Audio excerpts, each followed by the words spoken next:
Hello and welcome to Drive a Double Feature Podcast. I'm Nathan, I'm Ryan. and this is the podcast where we talk about two movies a week every Tuesday and Thursday. And if you want to head over to patreon.com/Drive a Double Feature Podcast just for $5 a month, you help support our podcast. And also you get some bonus content over there, like with interviews with me and Ryan. No, not interviewing anybody else, just us talking to each other and laughing and having fun. So if you like fun, check that one out. But Sounds moving, fun. yeah, it does. It's fun. It's fun. I think that was one of your old ones. You're like, it's fun. It's a fun podcast. But moving into this week's movie, we are talking about Pennies from Heaven from 1981, directed by Herbert Ross. This is a musical, and it's Steve Martin's second feature-length movie, his second That's starring crazy. role. Yeah, that is crazy. Do you know his first? Was it The Jerk? It was The Jerk. This is his follow-up to The Jerk. Yeah, so I've always been interested in this movie because it's in a weird enigma. If you've ever looked just like I don't know, I'm sure you do this. You just look at an actor and you'll look through his filmography, right? And just kind of like see what he's been in. This one has always been a weird one on Steve Martin's like filmography. It's like I've never heard of this one. Nobody's ever talked about this one. And it's like a 1920s musical. I don't know. I've always been intrigued by it. And I think you've been interested in it too, because you said that whenever I said this movie, you were like, oh, yeah, I've always wanted to see that one. Well, so like one thing I always remember from this movie, so I have like this book about the Oscars, Hmm. and basically like they have like each year you go to they always have like, oh, like this is what's nominated, and they're like, in our opinion this was snubbed. And it was Hmm. like, and one of like this things that was snubbed was like some like acting awards for Pennies from Heaven. They're like, oh, Christopher Really Walken should have been nominated for Best Supporting Actor. interesting choice. Because that, I mean, he's barely in the movie. Um, Yeah. I should say this. I was reading up on this movie because it actually kind of has an interesting history. It is based off of a 70s miniseries starring Bob Hoskins from the UK. Yeah, and it is a 6 episode miniseries, and every episode is around an hour 20 to an hour 30 minutes. It's a huge story. And here we have the American version, and it's condensed into an under 2 hour movie. So I think that was also interesting to kind of see what they get out of that. And this movie is also famous for being kind of a mess. Critics did love it though, but it was a bomb. It made 9 million and cost $22 million. Mm. That's the big downfall. So this is a musical, but nobody actually sings in this. They all lip sync to like old pop, like popular music. So Pennies I'm from gonna Heaven say shows pop up. songs. Well, it's what they're called, right? They're called pop. It's pop, the pops, right? And they go like, oh, like they turn on like, oh, put on the pop station. Yeah, the pop station. I don't know, but like old school music. Um, Steve Martin, right off the bat, let me tell you, this is not a funny movie, and he's not a funny character at all. I knew this wasn't a comedy going in. I was being a little silly when I was like, I want to laugh next week. But I didn't know it was going to I be thought it this. was. Yeah, I didn't know it was going to be this dreary. It's funny. I think the connection between Steve Martin and the Jerk is almost the same here. I think Steve Martin's almost playing the same character, but like if he was in a real world situation and like actually caused like harm to everybody around him.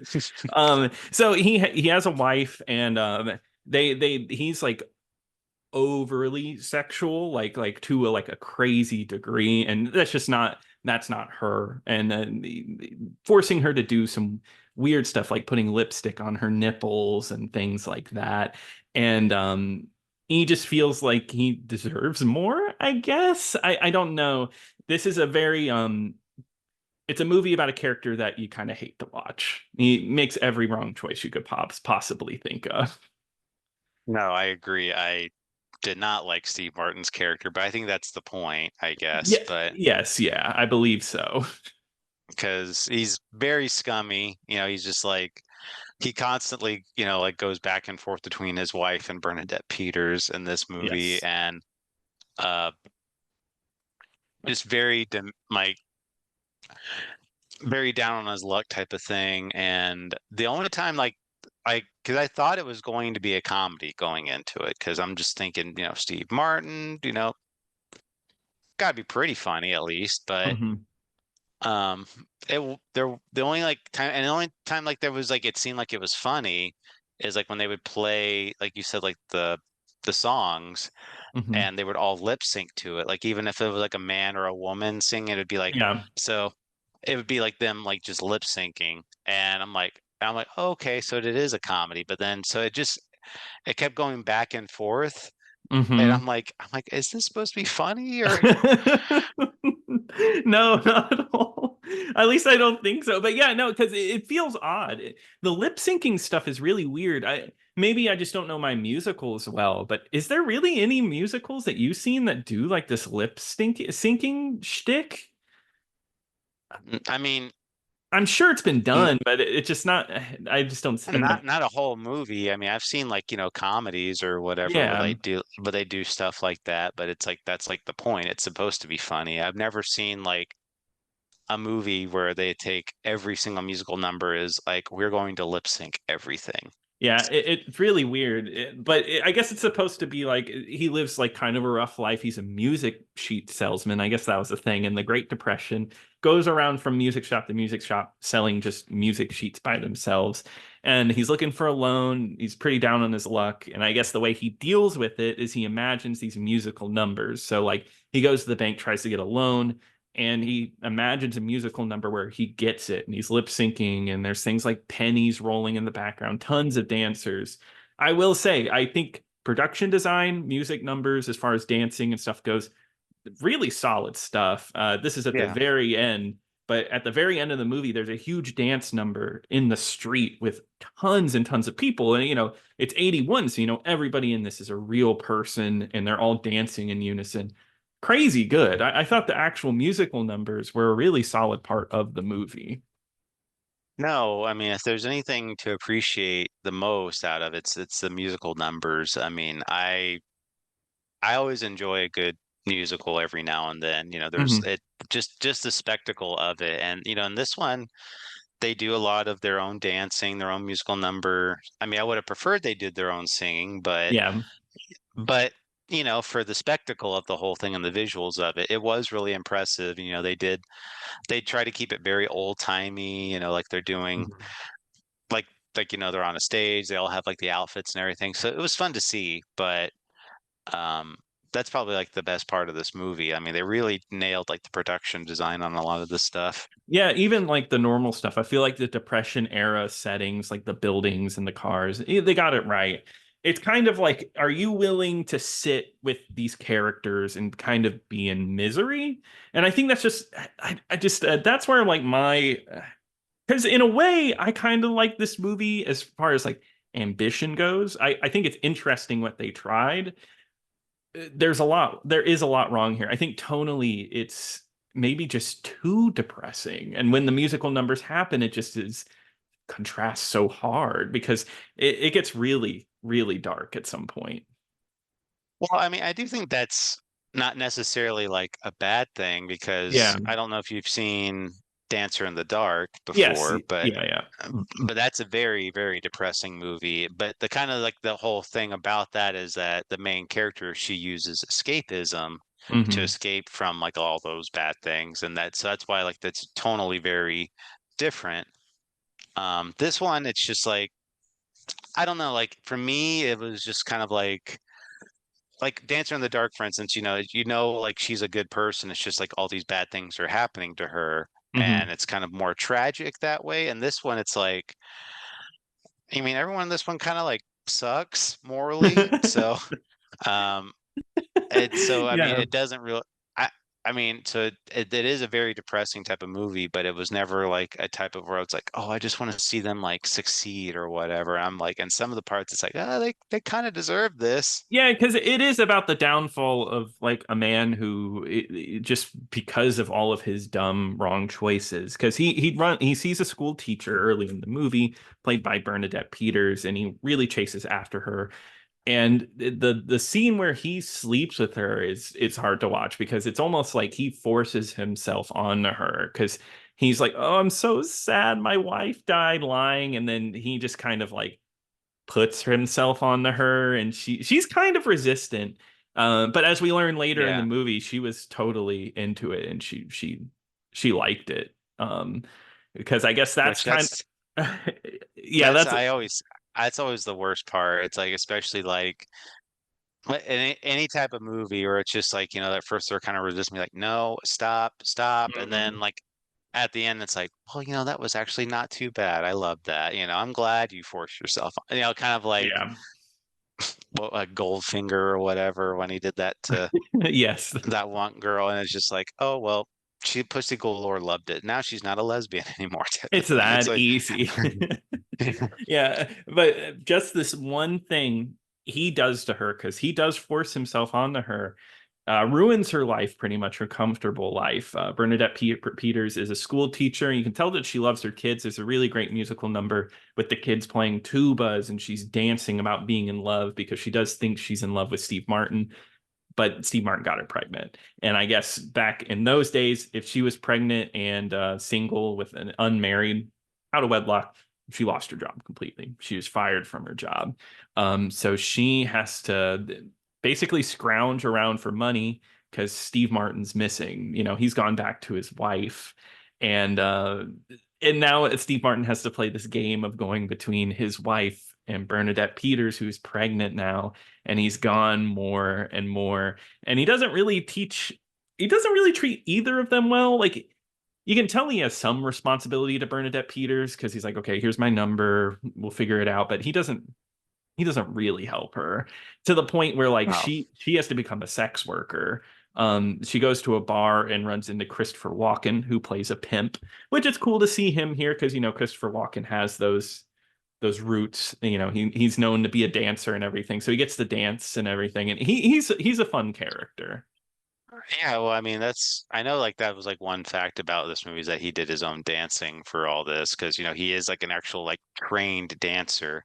Hmm. And because you could see it too, like if anybody wants to see Christopher Walken dancing, it's like that one Fat Boy Slim video, Yeah. Hmm. A Weapon of Choice, where he was dancing around the empty hotel, and it's like, yeah, it's because he's like an actual dancer, so he knows like how to do all that stuff.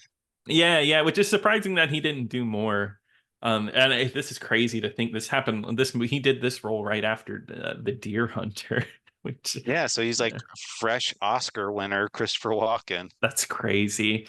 And yeah, I mean, like, I think he's pretty solid here, but it's Bernadette Peters who has to deal with this. But as we learn later, the morals are weird because she even thanks Steve Martin later, and it's like, I'm happy you did that because you got me out of being comfortable. I wanted this. I'm happy in my, and well, not that she's happy. She says she's miserable, but she hated being content.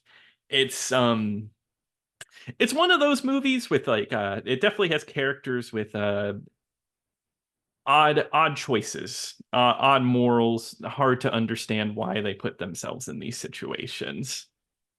Yeah, I mean, as nice as the musical bits are, it doesn't surprise me of why nobody mentions this movie when it's like Steve Martin's greatest movies because it's not a fun watch. No, Uh, yeah.